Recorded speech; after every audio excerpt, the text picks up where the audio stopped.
Des touristes ont vu un baleineau sans défense pris dans des filets de pêche. Le baleineau ne pouvait pas se libérer tout seul et sa mère ne pouvait pas non plus l'aider. Les humains ont alors tenté désespérément de venir en aide au baleineau, mais cette tâche s'est avérée extrêmement difficile. Cet événement réel s'est produit au printemps 2024.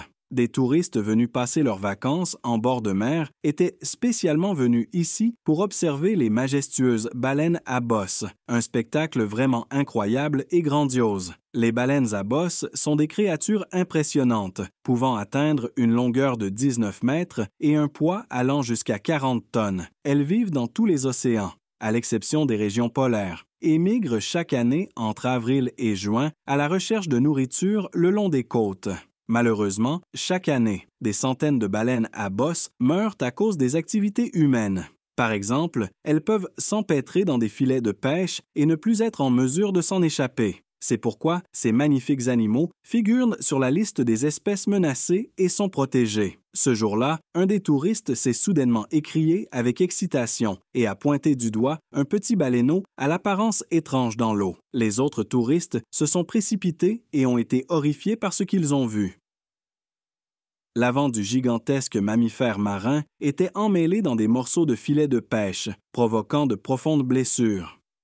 Les touristes, les guides et les pêcheurs ont examiné la baleine avec attention et ont tenté de comprendre comment ils pouvaient lui venir en aide. Rapidement, il est apparu que les filets s'étaient enroulés fermement autour du cou et de la gueule de la baleine, l'empêchant d'ouvrir complètement la bouche.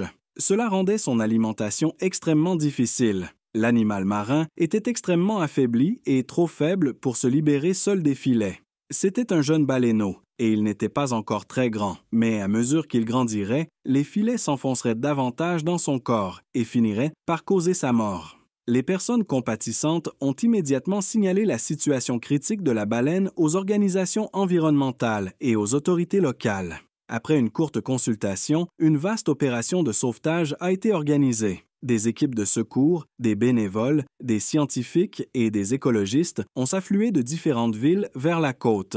Comme les experts locaux ne pouvaient pas gérer seuls une telle opération, des scientifiques et des écologistes ayant une grande expérience dans le sauvetage d'autres mammifères marins ont été spécialement appelés en renfort. Les militants et les bénévoles étaient prêts à fournir toute l'aide possible. La population locale, en particulier les capitaines, les pêcheurs et les guides marins, était également enthousiaste à l'idée de participer à cette mission de sauvetage. Une fois toute l'équipe réunie, la recherche du baleineau a commencé. Les écologistes ont rapporté que le baleineau pris dans les filets voyageait toujours avec son groupe et suivait sa route migratoire annuelle. À l'aide de drones et de bateaux, les équipes de secours ont fouillé toute la journée un tronçon côtier d'environ 120 km. Parallèlement, des bénévoles patrouillaient le long du rivage pour vérifier si le baleineau s'était approché du littoral. Cependant, un épais brouillard, un vent fort et de hautes vagues rendirent les recherches extrêmement difficiles. L'opération de recherche s'est poursuivie sans interruption, car dans l'Arctique, la lumière du jour était constante. Après plusieurs jours de recherche, le baleineau a finalement été retrouvé vivant. C'est alors que la phase la plus difficile de l'opération a commencé, le sauvetage proprement dit. L'équipe de sauvetage s'était tellement attachée au baleineau sans défense qu'ils l'ont nommé Stanislav. Mais il n'était pas facile de s'approcher du mammifère marin. Les baleines passent 90% de leur vie sous l'eau et l'équipe devait attendre le moment précis où ils remonteraient à la surface pour respirer. Dès que la baleine faisait surface, l'équipe de secours n'avait que quelques secondes pour la repérer, s'en approcher et couper le filet. Mais le baleineau effrayé pouvait refuser toute tentative de sauvetage malgré tous les efforts déployés. Selon les écologistes, sans secours, le baleineau n'aurait pas survécu plus d'1 mois. Il était extrêmement difficile de s'approcher d'un animal de 10 tonnes, souffrant et terrifié sans lui causer de tort. De plus, la mère de Stanislav restait toujours à ses côtés et bloquait les bateaux et les humains de son corps, ne comprenant pas qu'ils essayaient de sauver son petit. La première tentative de sauvetage du baleineau a eu lieu le lendemain de sa découverte, mais elle a échoué. Pendant 3 heures, l'équipe de secours a tenté de s'approcher de la baleine et d'utiliser un dispositif spécial équipé d'une lame pour couper les restes du filet de pêche. Cependant, l'équipe n'était autorisée à travailler qu'à partir d'un bateau et avec un équipement spécialisé, car il était extrêmement dangereux de se trouver dans l'eau à proximité du groupe de baleines. Malheureusement, cette tentative a échoué en raison des fortes vagues, du vent et du brouillard. De plus, Stanislav avait peur des humains et essayait de s'éloigner le plus possible d'eux, dans la limite de ses entraves. Les touristes curieux, qui s'approchaient trop près avec leurs bateaux, compliquaient encore davantage l'opération. Le baleineau, effrayé par eux, tentait immédiatement de plonger dans les eaux profondes. Mais les humains ne renoncèrent pas si facilement, et dans les jours qui suivirent, l'équipe de sauvetage entreprit plusieurs autres tentatives pour libérer Stanislav. Ils essayèrent de s'en approcher sous différents angles à l'aide de petits bateaux. Ils n'avaient que quelques secondes à chaque fois pour l'atteindre, mais il y avait toujours des obstacles, soit les conditions météorologiques, soit la résistance active de la baleine et de sa mère. Si les filets s'étaient enroulés autour de la queue de la baleine, il aurait été beaucoup plus facile de s'en approcher discrètement par l'arrière. Mais comme les filets étaient enroulés autour de son cou et de sa gueule, les sauveteurs devaient l'approcher par l'avant. Cela était extrêmement difficile, car les autres baleines ne comprenaient pas les intentions des humains et protégeaient Stanislav avec leur corps massif, ce qui compliquait considérablement l'opération de sauvetage. Au 5e jour de cette difficile opération de sauvetage, l'équipe courageuse eut enfin de la chance. Fatigués mais déterminés, les sauveteurs firent une nouvelle tentative aux premières heures du matin pour libérer la baleine. Après des heures de poursuite et d'innombrables manœuvres autour de la baleine, le bateau parvint finalement à s'approcher de sa tête par le côté.